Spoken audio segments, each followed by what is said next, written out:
Pemirsa, Polres PD melaksanakan vaksinasi COVID-19 untuk anak usia 6 sampai dengan 11 tahun di Gedung Pasarna Polres setempat. Vaksinasi dilakukan untuk pencegahan penyebaran virus corona di wilayah PD. Vaksinasi bagi anak usia 6 sampai 11 tahun mulai dilaksanakan di Kabupaten PD. Kegiatan vaksinasi berlangsung di Gerai Vaksin Gedung Pasarna Polres PD Selasa 18 Januari 2022. Salah satu peserta pertama yang divaksin yaitu Syakila Khairina Fadli yang merupakan putri Kapolres PD AKBP Padli.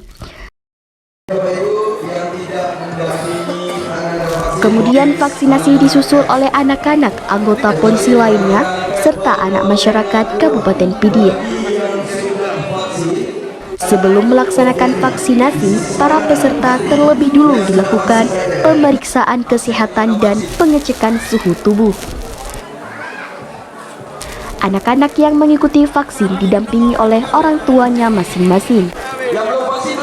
Kapolres PD AKBP Padli turut memberi motivasi bagi anak-anak peserta vaksin.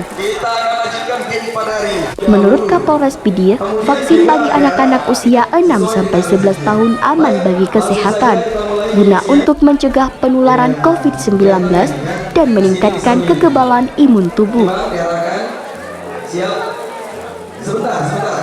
Diberikan oleh pemerintah untuk vaksinasi terhadap anak usia 6 sampai dengan 11 tahun paling lambat akhir Maret sudah 100%. Jadi untuk wilayah Kabupaten PD target kita sebanyak 44.302 anak. Di dalam rangka menarik animo anak kita, terutama orang tua ya, karena untuk anak ini kan harus mendapatkan rekomendasi dari orang tua. Kita akan menggandeng semua terkait, terutama via dokter untuk memberikan sosialisasi secara masif kepada seluruh masyarakat, sehingga benar-benar menyadari arti pentingnya vaksinasi buat anak kita. Ada lagi? Selain itu, pelaksanaan vaksin bagi anak-anak di Kabupaten PD juga diberikan snack bagi setiap peserta. Door prize bagi yang beruntung dengan hadiah utama yaitu 10 unit sepeda, 20 tas sekolah, serta hadiah lainnya. Dari Kabupaten PD, Rudi Loka melaporkan.